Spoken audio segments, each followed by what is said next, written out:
Vamos a charlar ahora con el titular de la consultora Democratia, Nicolás González Parajamo. Nico, ¿cómo te va? Buenas noches. ¿Cómo andás? Gastón, la verdad que atravesando una semana de calma después de tanta tempestad, ¿no? La verdad, ¿no? La verdad. Bueno, arranquemos del principio. Punto general, consulta general, te la tiene que haber hecho en reiteradas oportunidades, pero te la hago yo también. Bueno, ¿qué balance, cómo lees el resultado del 26 de octubre? A ver, digamos, la principal consecuencia de lo que pasó el 26 de octubre tuvo que ver con una disputa electoral, ¿no? Entre, digamos, digamos, en la que en el centro de la cuestión estaba la economía, ¿no? La economía era el tema y fue el tema de las elecciones de octubre de este año, ¿no? Y digo, la forma en la que se encaraba, digamos, la charla sobre la economía en función de digamos, del lugar en el que estaba, sea la oposición o el oficialismo, fue en definitiva lo que, digamos, llevó al resultado electoral que emergió este 26 de octubre, ¿no? Bien. Digo, la oposición, en todas sus formas, lo que buscó es generar una pregunta que tenía que ver con cómo está tu economía, ¿sí? Si tu economía está mal, si tu economía está ajustada, si tu economía es difícil, tenés que agarrar y vernos a nosotros como alternativa.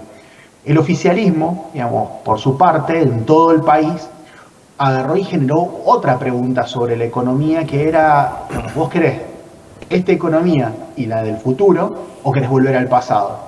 Digo, y en esta única discusión, porque la verdad es que creo que todos los otros temas se volvieron intrascendentes, ¿no? Digo, el Garrahan y la educación, la universidad y la educación pública, la seguridad y el narcomenudeo en Rosario o en las fronteras, digo, todo pasó a un segundo plano, ¿no? Y todo se redujo a esta pregunta que tenía que ver con la economía, en la que con claridad y de manera categórica y en todo el país como regla, digo, como resultado, digamos, absoluto, se terminó imponiendo la libertad avanza, ¿no? ¿Por qué? Porque a la pregunta de si querés la economía del pasado o querés arriesgar a tener, digamos, una economía mejor que la que tenías antes, la gente, digamos, no dudó y se agarró y se subió, digamos, en esa propuesta electoral que es la del oficialismo. Bueno, eligió seguir manteniendo las esperanzas. Quedó clarísimo eso. Che, Nicolás, en la provincia de Mendoza se llevó a cabo una elección, pero con una particularidad. El gobierno de Cornejo, radical, que llegó dentro del paraguas de lo que fue la alianza del PRO en el 2023, terminó tomando la decisión de apostar e ir conjuntamente con el sector libertario en estas elecciones. ¿Le fue bien? ¿Le fue mal? O el resultado lo sabemos, pero en términos políticos, territoriales, ¿le fue bien? ¿Le fue mal a Cornejo? ¿Le salió bien la jugada? A ver, Cornejo ha tenido, digamos, la habilidad de ubicar en el centro de la política doméstica su figura, ¿sí? Bien. Y dentro de ese posicionamiento de su figura y de, digamos, de este centralismo del radicalismo, ¿cierto? La cuestión ha ido cambiando con el correr del tiempo. Digo, Cornejo fue el que hizo la alianza con Néstor y se armó algo que aquí en la provincia de Mendoza se llamó la concertación y esto le dio la oportunidad dentro de las opciones de la concertación a que gobernara el justicialismo, ¿sí? O sea, ese es Cornejo. Cornejo es el de la centralidad absoluta durante los últimos 20 años de la política, digamos, doméstica de la provincia de Mendoza. Es el mismo Cornejo que armó un gran frente, digamos, para las elecciones del 2025, en la que todo lo que no era justicialismo y el FIT estaba dentro de lo que se llamaba Cambia Mendoza, ¿sí? Estaba el Frente Renovador, estaba el PRO, el Socialismo, Libres del Sur, la Coalición Cívica, la Unión Cívica Radical, de todos.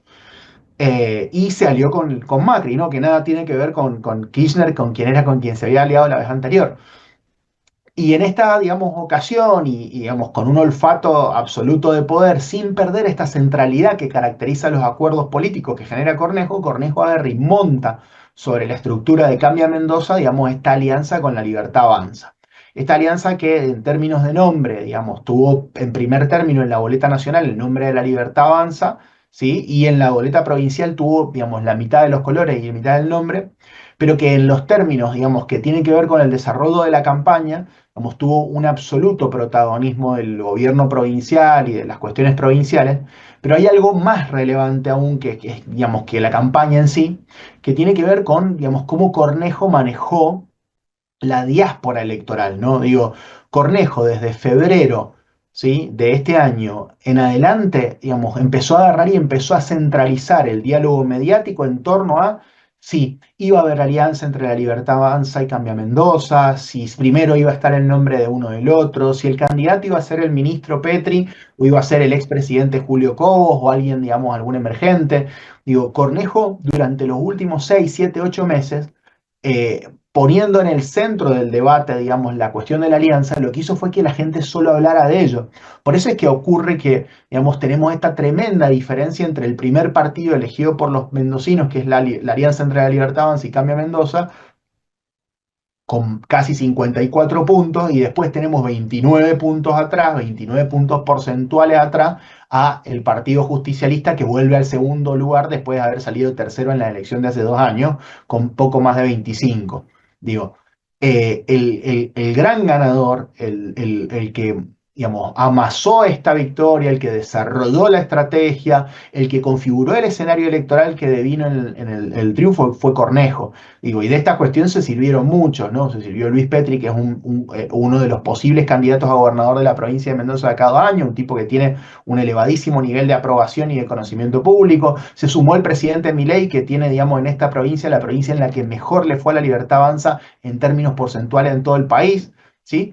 Pero digo, el artífice, el que lo usufructúa y al mismo tiempo el que, digamos, no pone mucho en juego, es Cornejo. Digo, va a tener mayor representación legislativa que la que tenía, digamos, con la Cámara de ahora, a partir del 1 de mayo, y eso que tuvo que darle lugares a La Libertad Avanza y al sector de Petri dentro de las listas.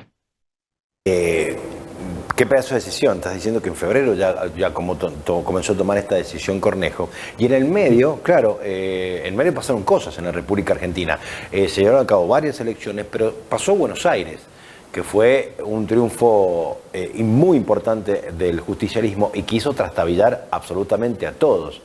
En el medio de esa elección en Buenos Aires en septiembre apareció el escándalo narco... no me puedo acordar el nombre ahora, del exdiputado. Concretamente, estallaron muchos problemas de corrupción en el gobierno de Javier Milei, por lo cual a más de uno dijo, che, no, pará, acá empezó, la economía se descontroló, por lo cual, post elecciones de Buenos Aires, aquellos que habían elegido a transitar con el sector libertario comenzaron a arrepentirse o a menos desdecirse o a dudar de esa decisión. Y si había algunos que estaban con cierta clase de duda, dijeron no, listo, esto va para otro lado. Por lo cual tuvo un olfato muy grande y una convicción muy grande Cornejo en ese sentido. Yo creo que, a ver, el escándalo de Spert, el escándalo de Libra, el escándalo del 3%, el Rolex de Karina que no fue, digo, todas esas cuestiones lo que hacen es le suman un poco de color y ubican a La Libertad Avanza dentro de este universo en el que la gente entiende que en la política son todos lo mismo. Digo, no te ponen en un lugar distinto, sino que te ponen en un lugar de iguales con toda la oferta electoral. ¿Qué es lo que entiendo yo?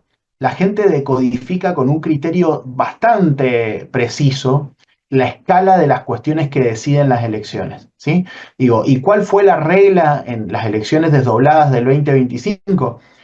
En todas las elecciones desdobladas, salvo por la excepción que confirma la regla, que es la ciudad de Buenos Aires, pero en todas las elecciones desdobladas ganaron los oficialismos locales, ¿sí?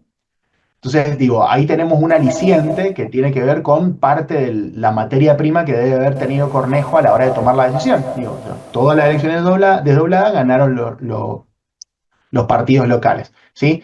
Después, en la provincia de Mendoza, Javier Milei había sacado más del 70% de los votos. Entonces, cuando vos hacías la ecuación y decías, che, esta provincia no es tan diferente de la provincia que votó hace 2 años, ¿sí?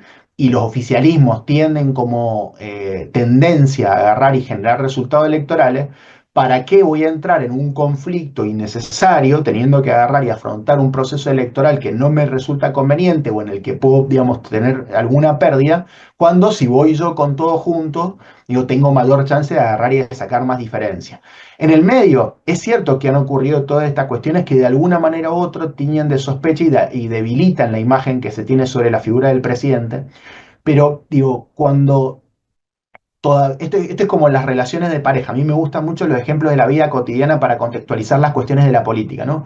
Digo, cuando uno está en la etapa de la cohesión romántica, ¿no? Y acaba de tomar la decisión de agarrar y de irse a vivir con alguien y se ha mudado, todos los defectos agarran y parecen menores, ¿sí? Y todo se perdona en pos de agarrar y de lograr esa convivencia que era tan ansiada. Digo, y en este salto al vacío que hizo la ciudadanía en noviembre del 2023, votando a un outsider que no tenía experiencia en gestión pública, que prometía el ajuste y tenía recetas que eran, digamos, poco ortodoxas, digo, la gente todavía se siente en ese periodo en el que tiene que agarrar y que tiene que darle respaldo, digamos, a esa decisión, ¿sí? La gente lo hará porque es testaruda, lo hará porque, digamos, tiene mucha confianza, o también, y de manera muy importante, porque entiende que afuera no hay alternativa, Gastón. Digo, cuando agarra a la gente y ve que la alternativa al oficialismo nacional es Kicillof, que es el dueño de gran parte de las medidas económicas del pasado, y la gente no tiene muchas dudas, digo, se siente más que con dos opciones, se siente sin alternativa, se siente en un callejón sin salida y siente que la única forma que tiene, digamos, de resolver las cuestiones es cerrar filas con el presidente, aceptar las dificultades económicas e ir para adelante. ¿Es una decisión acertada?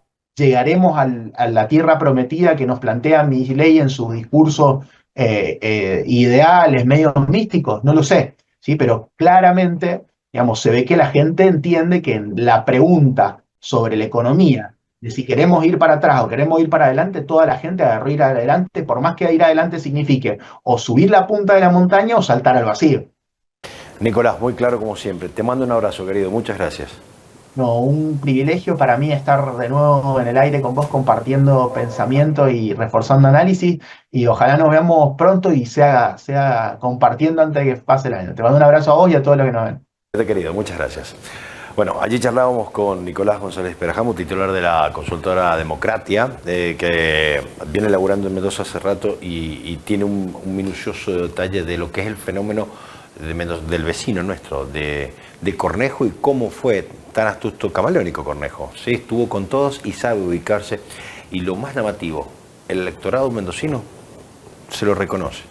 No le pide fidelidad, sino pragmatismo. Será un electorado más pragmático, claramente. Pausa, ya volvemos, no te vayas.